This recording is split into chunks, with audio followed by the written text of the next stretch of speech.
Is welcome back to Gyan Varsha. Today we'll discuss some previous year question of CSIR net and GATE also. Okay, the topic is the plasma membrane that we discussed last time. First question, this is asked in CSIR June 2014. The question is, molecules primarily responsible for the formation of lipid raft are.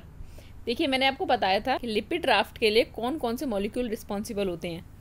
देखिए हमने एक बात की थी cholesterol की, एक हमने sphingolipid में भी बात की थी ग्लाइको स्फिंगोलिपिड की, एक हमने बात की थी GPI की, ग्लाइको फॉस्फेटाइडिल आइनोसिटॉल. ओके, हमने इन तीन मॉलिक्यूल की मेजॉरली बात की थी और हमने कहा था कुछ रिसेप्टर्स भी होते हैं लिपिड राफ्ट में, ठीक है, जो कंट्रीब्यूट करते हैं लिपिड राफ्ट की फॉर्मेशन के लिए, जिसमें जो कि जिसे हम माइक्रोडोमेन भी बोलते हैं. तो देखिए यहाँ ऑप्शंस देखिए, phosphatidyl serine and phosphatidyl choline. The second option is phosphatidyl inositol and cholesterol. The third option is glycosyl phosphatidyl inositol and cholesterol. And fourth option is sphingolipid and cholesterol. So all you people know that the third option is correct. Why? Because the cholesterol and the GPI. I told you in that my video. मैं आपको otherwise link दे दूंगी अगर आपने वो video नहीं देखी है description box में. आप देखिए GPI and cholesterol is the most abundant, primarily responsible for the formation of lipid raft. Okay. So we'll move next. See next question. This question is asked in GATE. What property of biomembrane is responsible for their self-sealing nature? तो आप अगर करना चाहें तो इस video को pause करके इस क्वेश्चन का आंसर दीजिए. देखिए सेल्फ सीलिंग नेचर मैंने आपको कहाँ पढ़ाया था? मैंने आपको लाइपोसोम में बताया था सेल्फ सीलिंग नेचर. उसमें क्या होता है लाइपोसोम में, लाइपोसोम कैसे फॉर्म होता था? जब बाइलेयर होती थी हमारी शीट, तो उसमें जो यहाँ पर वाटर के कांटेक्ट में आता था लिपिड के मॉलिक्यूल्स, तो उनको अवॉइड करने के लिए ये खुद एक अनस्टेबल था जब बाइलेयर का स्ट्रक्चर, तो उसे स्टेबल बनाने के लिए वो लाइपोसोम का स्ट्रक्चर फॉर्म कर लेता था. ठीक है, तो जिसे हम सेल्फ सीलिंग भी बोलते थे, सेल्फ सीलिंग नेचर था उसका. तो ये किसकी वजह से होता था? अब देखिए पॉइंट्स देखिए क्या प्रॉपर्टी थी बायोमेम्ब्रेन की. The first option is hydrophilicity of the phospholipid head group. Second option is presence of proteins in biomembranes. Third option is presence of cholesterol in biomembrane. And fourth option is hydrophobicity of the fatty acid side chain of phospholipid.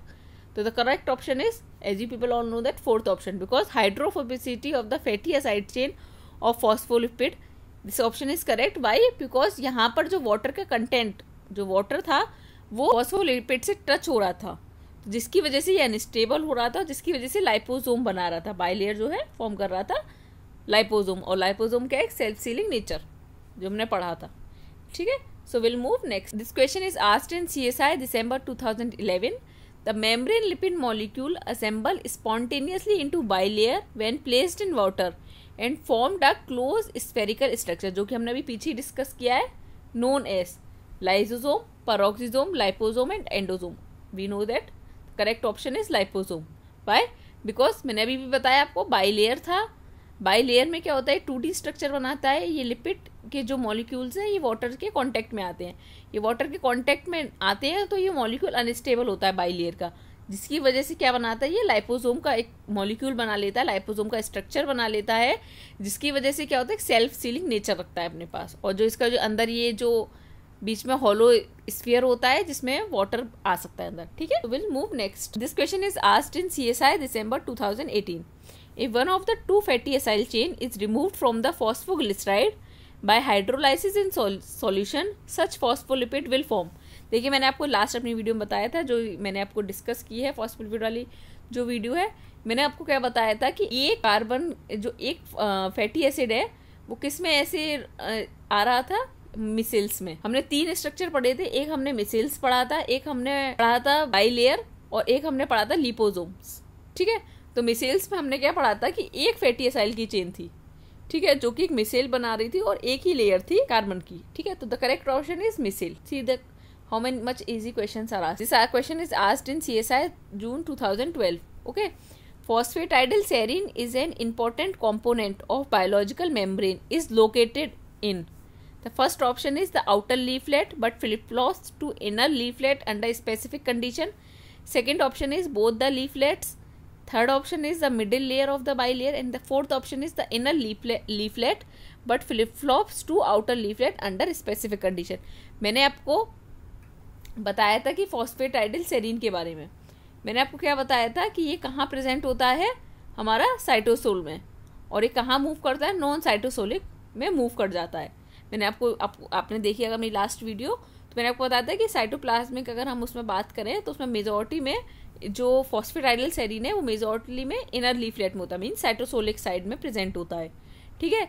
लेकिन ये कुछ specific condition में ये move कर जाएगा non cytosolic में, अगर कुछ स्पेसिफिक कंडीशन अगर होती है, और इनर लीफलेट से अगर उसे non cytosolic means outer leaflet में अगर मूव करना है तो इसके लिए मैंने आपको भी एंजाइम भी बताया, फ्लोपेज एंजाइम जो है वर्क करेगा साइटोसोल और नॉन साइटोसोलिक लीफलेट के लिए। So will move next. This question is asked in CSI December 2016, which one of the following describes the primary function of flippase का मैंने आपको डिस्कशन भी किया था अपनी वीडियो में। देखिए हम ऑप्शंस देखते हैं। Help in increasing lipid protein interaction in the outer leaflet of the bilayer। Second option is move certain phospholipid from one leaflet to the membrane to another. Third option is localize more negatively charged membrane protein in the lipid bilayer. And fourth option is cause uncoupling of V snare and T snare after fusion of incoming vesicle with target membrane. तो आपको याद होगा मैंने फ्लिपेज के बारे में आपको क्या क्या पॉइंट्स बताए थे। मैंने एक पॉइंट बताया था कि वो P टाइप ATPase को यूज करता है। सेकेंड मैंने आपको बताया था कि वो मूव करता है non cytosol to cytosolic leaflet में। तो देखिए the correct option is second one, move certain phospholipid from one leaflet to the membrane of to the another, because the primary function is this. फ्लिपेज इनका primary function क्या है कि एक leaflet से दूसरे लीफलेट में मूव करवाना फॉस्फोलिपिड्स को। So will move next. Asked in GATE, so which of the following statement about biological membrane is not true? First option is they contain carbohydrate that are covalently bound to protein and lipid. Second option is they are large sheet like structures with closed boundaries. Third option is they are symmetric because of the symmetric nature of lipid bilayer. And fourth option is they contain specific protein that mediate their distinctive functions. So I know you all people know that this third option is correct because I told you कि जो membrane lipid bilayer होती है उसमें asymmetry होती है। Asymmetry मैंने आपको बताई थी ना, क्योंकि देखिए आप कैसे, क्योंकि कुछ जगह आपने देखा कि लाइक फॉस्फेटाइडिल सेरीन है, आप एग्जाम्पल लीजिए, वो कहाँ मेजॉरिटी में, वो इनर लीफलेट में है, मेजॉरिटी में प्रेजेंट, ठीक है, वो मूव कर जाता है स्पेसिफिक कंडीशन में, तो ये एसिमेट्री है, ठीक है। तो the incorrect option is they are symmetric because of the symmetric nature of the lipid bilayer. This option is incorrect. Okay, so the correct option is C. We'll move next. This question is asked in CSI June 2018. Match the enzyme in column A with their respective biological function in column B. In column A, they gave you some names of enzymes, and in column B, they gave you some functions of the enzymes. So you have to match it. So C first, lipase. Lipase, according to this, C checked any of the catalyze of ATP dependent. This lipase is not ATP dependent. We don't know that. Even second also catalysis of ATP dependent. This is also not ATP dependent. Third option is catalyze hydrolysis of triacyl glycerol. The A is matched with third. सी हम यहाँ देख सकते हैं elimination option से first option यहाँ पे correct हो रहा है, लेकिन हम और ऑप्शंस भी देखते हैं। नेक्स्ट फिलिपेज, अगर हम फिलिपेज की बात करें वो एटीपी डिपेंडेंट था, which ATP dependent, P type ATP dependent, ठीक है। तो फिलिपेज में एटीपी डिपेंडेंट की बात थी और वो कहाँ से कहाँ मूव कर रहा था, non cytosol to cytosol, okay. तो देखिए catalysis of ATP dependent, translocation of amino phospholipid, phosphatidyl ethanolamine and phosphatidyl serine from the extracellular means non-cytosol, extracellular means non-cytosol to the cytosolic leaflet of the plasmid. Then B, first option is correct, this correct is okay. Then floppase is also an ATP dependent, catalysis of ATP dependent translocation of plasma membrane phospholipid and from the cytosolic to the extracellular leaflet. Extracellular means non-cytosol. The C with second option is correct. And the remaining is fourth, D with fourth, scramblase. I told you about scramblase. It does not use ATP. It is dependent on calcium ions, okay, and it is towards the concentration gradient, okay.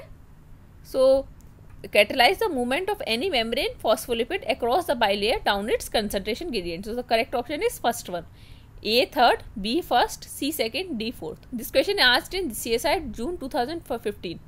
When bacteria growing at 20 degrees Celsius are warmed at 37 degrees Celsius, they are most likely to synthesize membrane lipids with more देखिए मैंने आपको बताया था कि fluidity is inversely proportional to van der Waals force of interaction.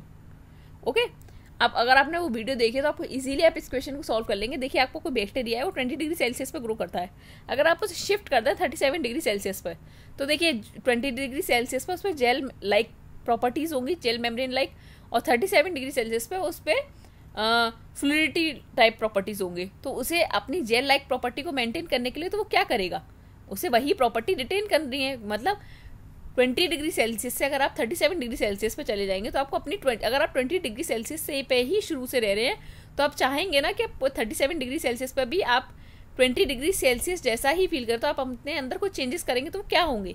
ऐसे same हम यहाँ bacteria case में बात करें तो सेम क्या होंगे, क्या short chain saturated fatty acid, second option is short chain unsaturated fatty acid, third option is long chain saturated fatty acid, fourth is long chain unsaturated fatty acid. The correct option is third. See how, long chain means more van der Waals force of interaction, more van der Waals force of interaction means less fluidity, okay, and saturated fatty acid means more van der Waals force of attraction, more van der Waals force of attraction means less fluidity again. So both option will give leads to less fluidity, and in gel membrane like we know that in gel membrane like more van der Waals force of attraction and less fluidity. So the in correct option is third, क्योंकि अगर bacteria 20 degree Celsius में grow कर रहा है और उसे 37 degree Celsius में रख रहे हैं तो उसे वही प्रॉपर्टी हमें 20 डिग्री, मतलब वो चाहेगा कि वो 20 डिग्री वाली, क्योंकि उसे अगर सर्वाइव करना है तो उसे 20 डिग्री सेल्सियस वाली प्रॉपर्टी रखनी पड़ेगी, मीन्स उसे जेल लाइक प्रॉपर्टी ही रखनी पड़ेगी, मीन्स लेस फ्लूइड बनना है उसे। तो long chain and saturated fatty acid से ही वो लेस फ्लूइडिटी की प्रॉपर्टी को अटेन कर सकता है।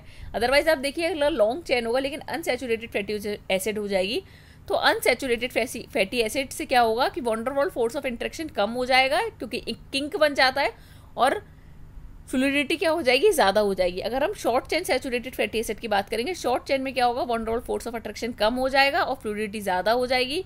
सेम केस अगर शॉर्ट चेन हम अनसैचुरेटेड फैटी एसिड की बात करेंगे, अगेन शॉर्ट चेन में भी फिर से वही चीज़ प्रॉब्लम होगी कि van der Waals force of attraction कम हो जाएगा, फ्लूइडिटी ज़्यादा हो जाएगी, जिसकी वजह से बैक्टीरिया सर्वाइव नहीं कर पाएगा। तो the correct option is third one. Okay, I think you all people get this question, so thank you. If you like our video, please like it. For material, visit Gyanvarsha Telegram channel and ask your query on the gyanvarshaquery@gmail.com. मैं ये वाली जो slides है मैं सारी ज्ञानवर्षा के Telegram channel पे upload कर दूंगी, आप वहाँ से इसे डाउनलोड कर सकते हैं। और आपको कोई भी क्वेरी हो आप या तो मुझे मेल कर सकते हैं इस पर, या फिर आप कमेंट बॉक्स में मुझसे पूछ सकते हैं। ठीक है, आपने अगर अब तक हमारा चैनल लाइक नहीं किया है या सब्सक्राइब नहीं किया तो आप हमारे चैनल को कीजिए। And thank you so much.